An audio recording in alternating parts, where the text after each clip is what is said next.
falar de uma família, de uma monarquia, falar de um rei que reconstruiu em épocas difíceis.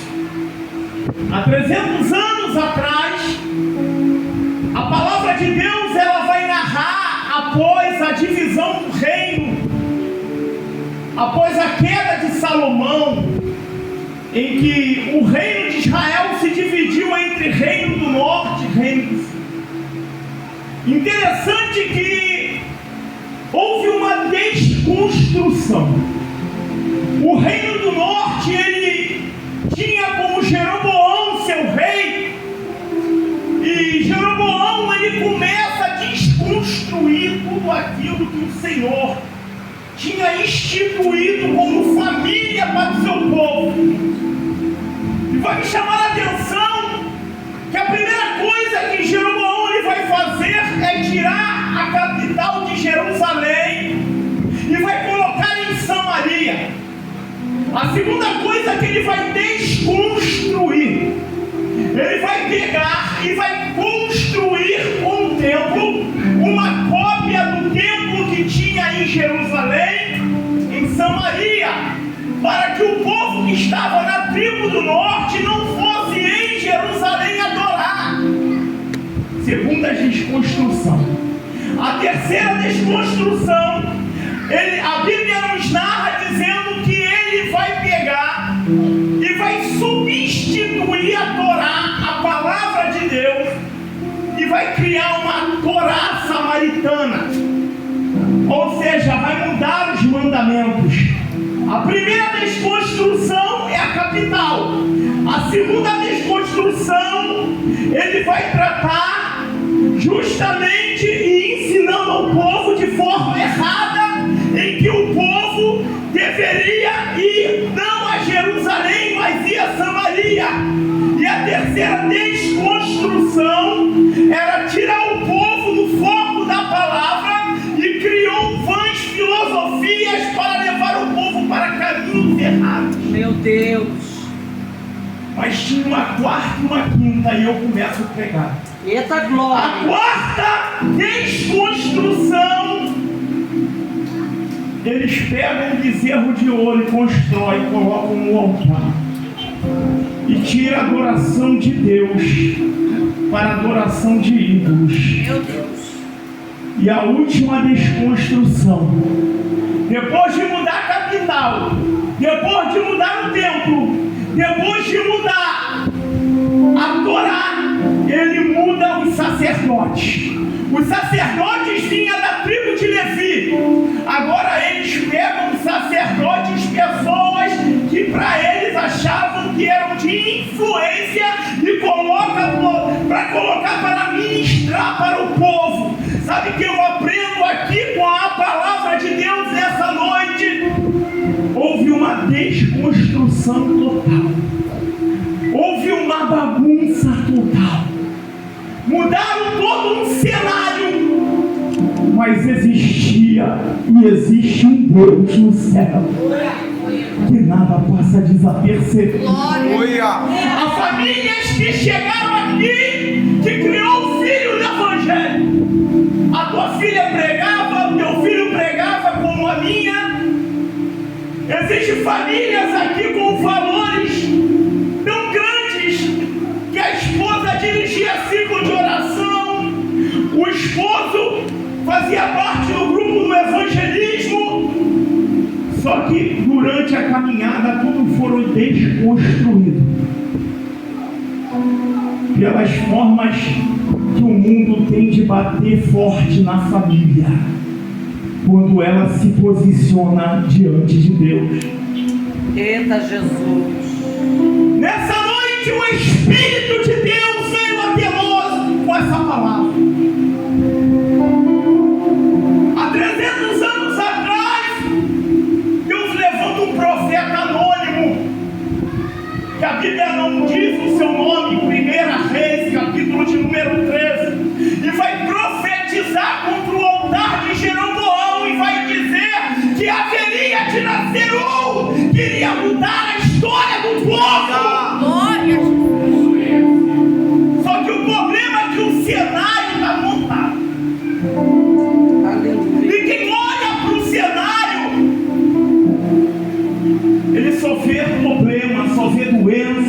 Deus. só vê dificuldade. Olha para o cenário e vê um caos. Quem olha para o cenário diz não vai acontecer. Quem sabe você que atravessou essas portas no dia de hoje, um dia chuvoso, pode ter olhado para a tua vida e dizer, não adianta o que o Senhor falar, isso nada vai mudar, porque quando eu chego no meu lar, está tudo desconstruído. Meu Deus. Mas eu creio em Deus, Glória. que fez promessa de um homem que nem nome a palavra fala, ele era noivo. Mas era alguém que tinha vida no altar, era alguém que entregou 100%, alguém que disse, Jesus, eu posso ser o único, mas eu vou para o lugar. Glória. 300 anos antes, vai nascer seu avô, conhecido como Manassés. Interessante que é conhecido biblicamente como um dos piores reis de Jerusalém teve. Sacrificava a criança, a história diz que até seus filhos sacrificou o deus Moloque, matou muitas pessoas, oprimiu a cidade, desconstruiu totalmente o povo, desorientou as pessoas que tinham foco em Cristo. Só que temos um problema, Manassés com 55 anos de reinado, mesmo convertido no final, seus ensinamentos passou para o seu filho. Nós estamos falando de família. Não adianta falar para você que o seu filho vai buscar referência fora quando não olha para mim, para você e não vê um filho. As nossas atitudes vai refletir naquilo que eu não consigo verbalizar para o meu filho como ensino.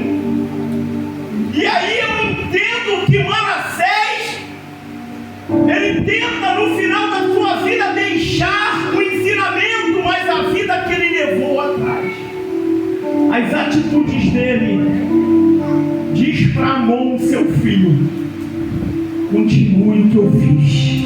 Meu Deus. Amon continua na idolatria. Amon continua arrebentando a vida do povo. Mas lembra da promessa. Glória, glória. Lembra da promessa. A promessa, guarda essa frase, a promessa, ela alimenta a tua esperança. Glória, Jesus. Mas os propósitos alimentam a tua fé. Meu Deus. A promessa vai te lembrar de quem você é. Mas os propósitos vai te guiar para onde você tem que Meu ir. Deus. Você não entendeu? Eu vou te mostrar na Bíblia. Israel estava arrebentado no meio do deserto.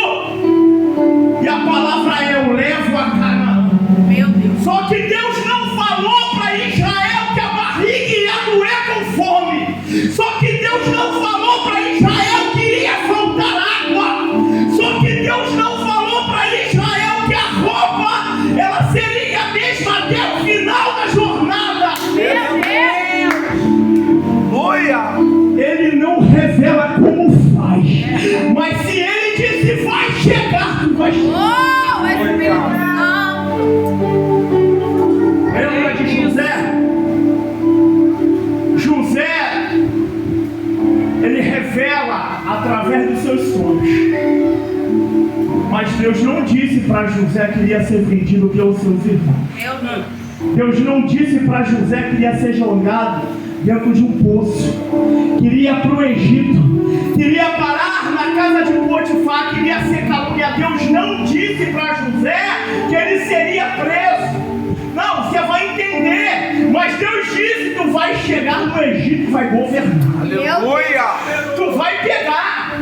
Jesus vai dizer para os discípulos após multiplicar pães e peixes, atravessa para o outro lado. Mas Jesus não disse que as ondas se levantariam,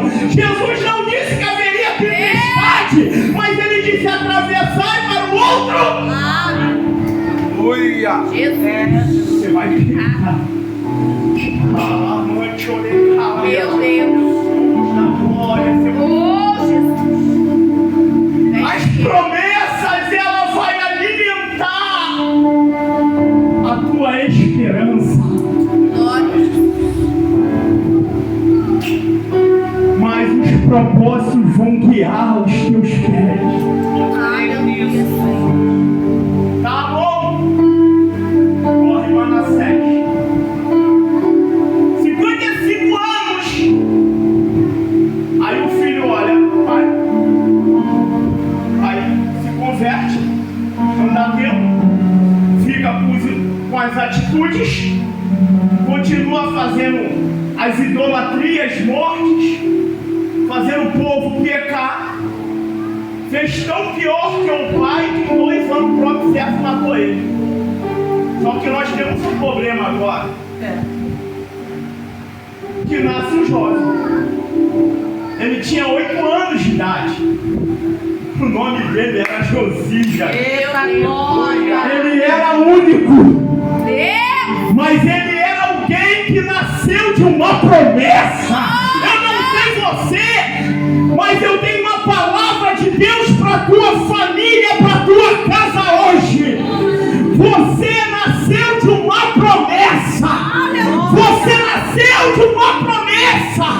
Você nasceu, querido, no meio de um caos, no meio de uma confusão, aonde nada dava certo. Mas você nasceu debaixo de uma promessa. Oh, aleluia.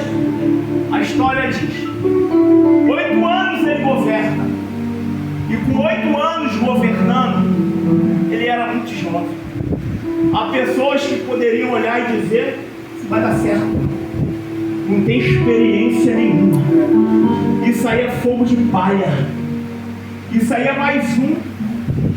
Esse aí que usa o microfone, que usa o instrumento, esse que está começando hoje, ou alguém que caminhou durante toda a sua vida no Evangelho, quase não teve oportunidade. Mas Deus, ele começa a abrir a cortina das revelações no meio da família.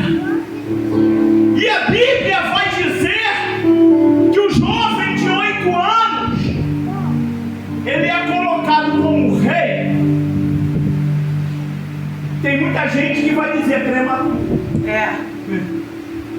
Tem gente que vai olhar para ele e vai dizer: sei, não vai dar em nada. Só que ele alcança a idade de jovem. Com 16 anos, a chamada e a promessa que tinha na vida dele começa a queimar no seu peito. Porque não adianta eu pregar se o que me motiva não é o Espírito Santo. Não adianta eu cantar se o que não me motiva é a obra e o amor de Deus na nossa vida. Me prova, pastor. Capítulo 2 de Apocalipse, Efésios, a Bíblia fala que João era conselheiro e Deus falou assim: ó, dá um recado para a tua igreja, que Apolo prega, mas a motivação não é o amor. Diz para mim, igreja, Tíquico e Priscila são obreiros, estão obrando, mas a motivação não é o meu amor.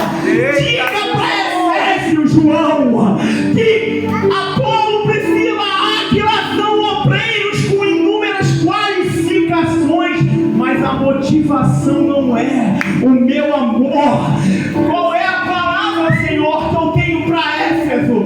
O Espírito de Deus diz: diga lá para a tua igreja, João, voltaram ao primeiro amor. Eita glória. Está o jovem, 16 anos. E agora a missão é dura. Por quê, pastor? Porque tem gente que quer ficar na liderança. E quando o peso começa a sentir os ombros, a primeira sensação era: será que eu fiz o que era para ser feito?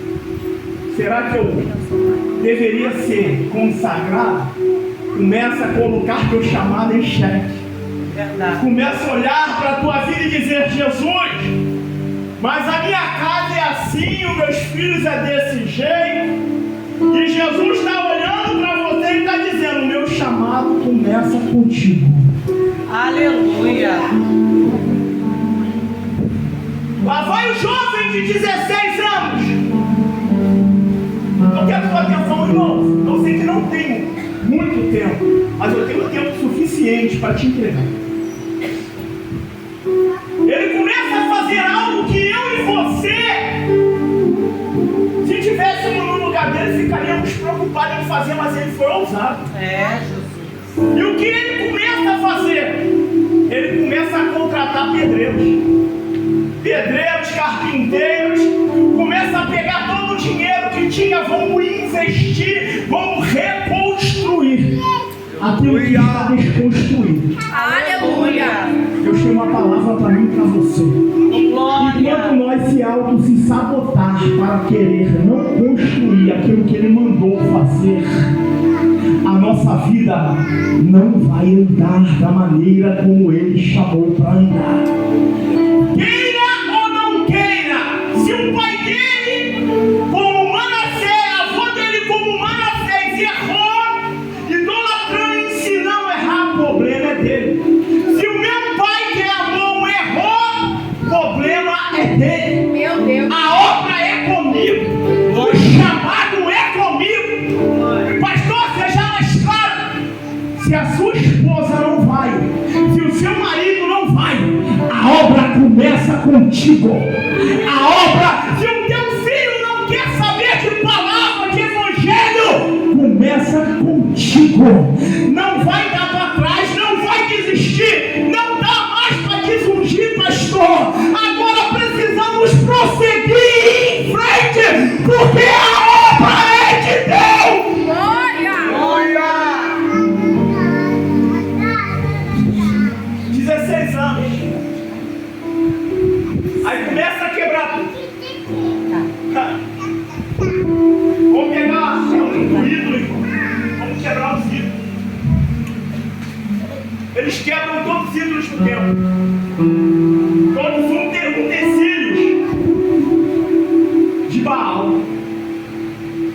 Começa a retirar tudo lá de dentro. Só que ele não tem entendido ainda a plenitude da revelação.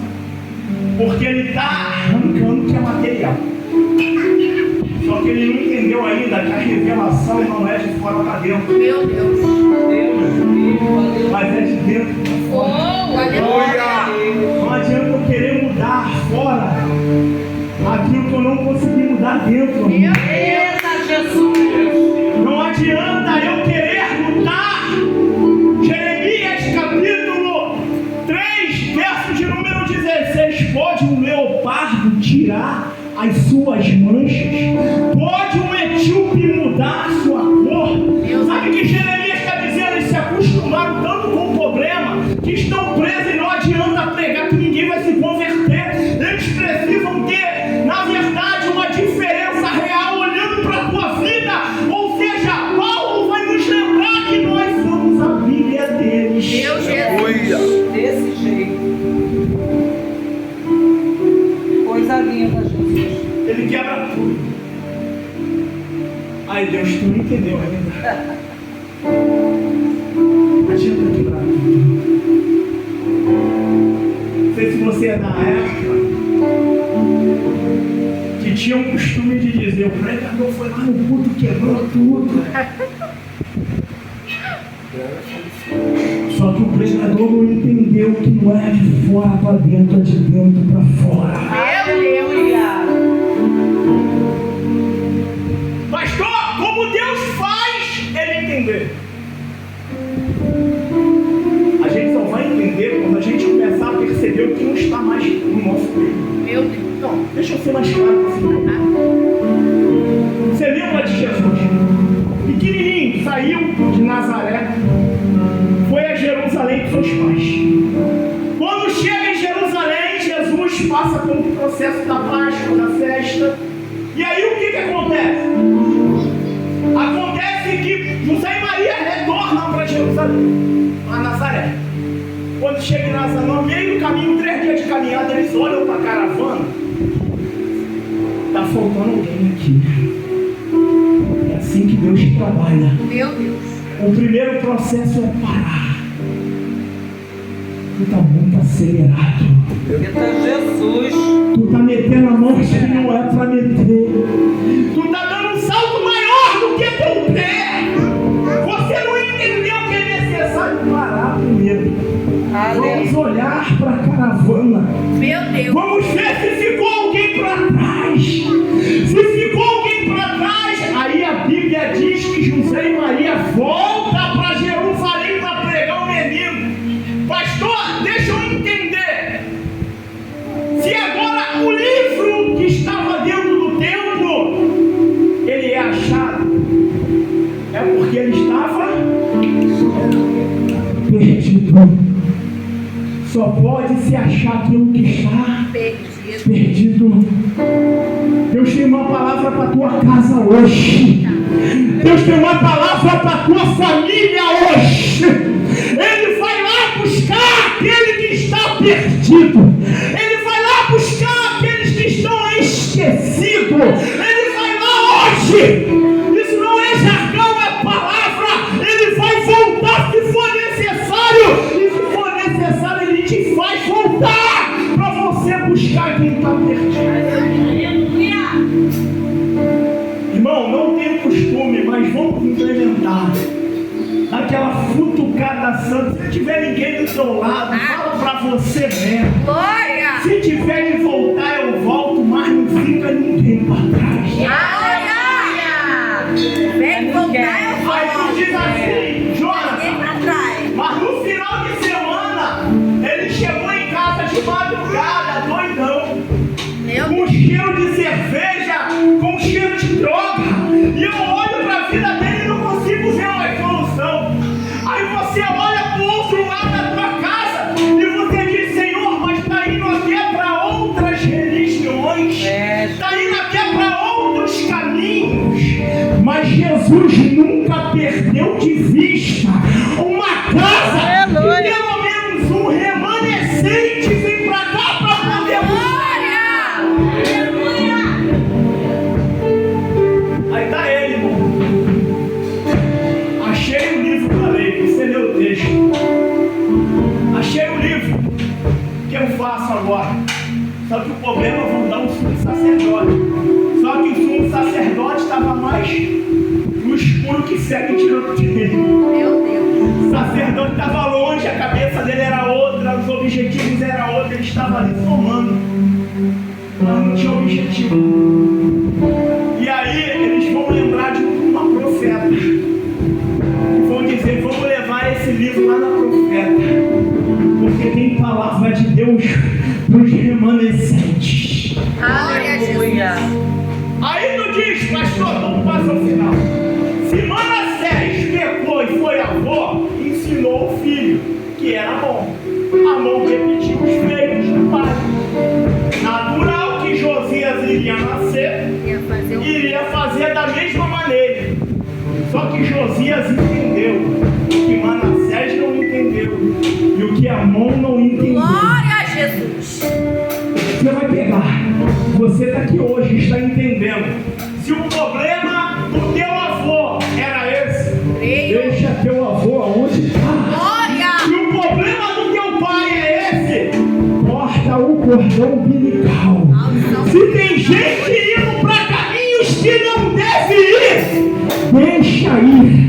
Porque quem não pode sair da arca, Jonathan, é você. Cassiano, quem não pode sair da arca é você. Missionária Adriana, quem não pode sair da arca é você. Você, meu irmão, que não pode sair da arca enquanto tiver um Noé na arca. A esperança para aqueles que estão na sua Oh, aleluia. Eu finalizo. Glória, glória. Ele entende. O problema não era botar o pedreiro lá. O problema não era botar o carpinteiro lá. O problema não era esse. O problema era fazer que eles entendessem que a mudança tinha que vir de dentro. Meu Deus. E aí, qual é o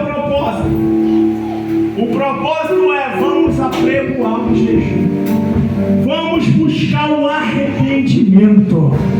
Vamos buscar a face do Senhor. Vamos buscar a presença do Eterno. Vamos buscar, independente quem está comigo ou contigo, a responsabilidade é minha, a responsabilidade é sua. Enquanto estiver corajoso aqui, nessa noite, tem promessa de Deus para a tua casa, tem promessa de Deus para a tua família, tem promessa de Deus.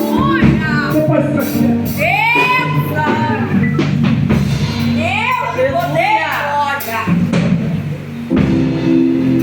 Oh, aleluia.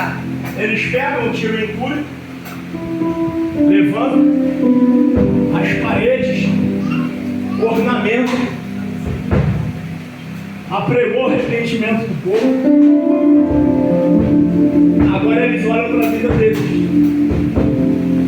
O Senhor pode agora manifestar sua glória. Oh, aleluia. Pastor, o problema é quando eu quero fazer aquilo que é para Deus fazer. Oh, Jesus.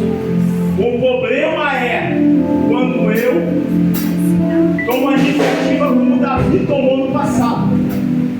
Pegou a arca, tentou levar da sua maneira. Quando nós entendemos que Uzá morreu por tocar numa arca, embora não tinha intenção de ir contra a santidade de Deus, nós vamos perceber que a justiça do homem é como trapo de imundícia. Se eu olhar para a minha vida e cobrar a Deus, meus irmãos, porque Deus não está fazendo, se eu busco, você vai pegar. Deus vai olhar para mim e para você, que justiça é essa? Essa é sua. A minha justiça é diferente. O meu amor está além da tua compreensão. A minha obra vai além da onde os seus olhos podem ir. Se quem não está fazendo dentro da tua casa, Deus tem justificado através de você. Mas vai chegar aquele grande dia. Aquele dia que ninguém vai chegar lá de carona. Todos nós iremos prestar conta diante dele. Não se preocupe, que a justiça de Deus vai ser feita. E eu finalizo a mensagem dizendo: achei o livro da lei. Aleluia. Estabeleci um novo concerto que estava desconstruído, coloquei no lugar. Agora eu sou templo e Deus pode operar da maneira dele. Eu quero convidar você a fechar seus olhos. Deus, Espírito Santo, nos ensina a suportar aquilo que nós não podemos negar. Meu Deus, quantas vezes, ó Deus, as nossas vidas, ó Deus, entra ansiosamente, Senhor. Ó Deus, por querer fazer, por querer ver acontecer. E quantas das vezes não atentamos, Senhor, para aquilo que o Senhor quer que nós façamos. Então nessa noite, perdoa nossos pecados. Nos ajude a olhar como Jesus olha. Nos ajude a caminhar como Jesus caminha. E se nós ainda não alcançamos por culpa nossa, abre os nossos olhos. Nos ajuda, Senhor. Nos dê força em tomar coragem para tomar posição naquilo que ainda não tomamos. Abençoa cada um presente, a cada um que representa um lar, uma família, uma casa, e que cada um que se encontra aqui possa desfrutar daquilo que Deus tem para a nossa vida. Que Deus abençoe a sua vida, e receba essa oração em nome de Jesus. Deus abençoe.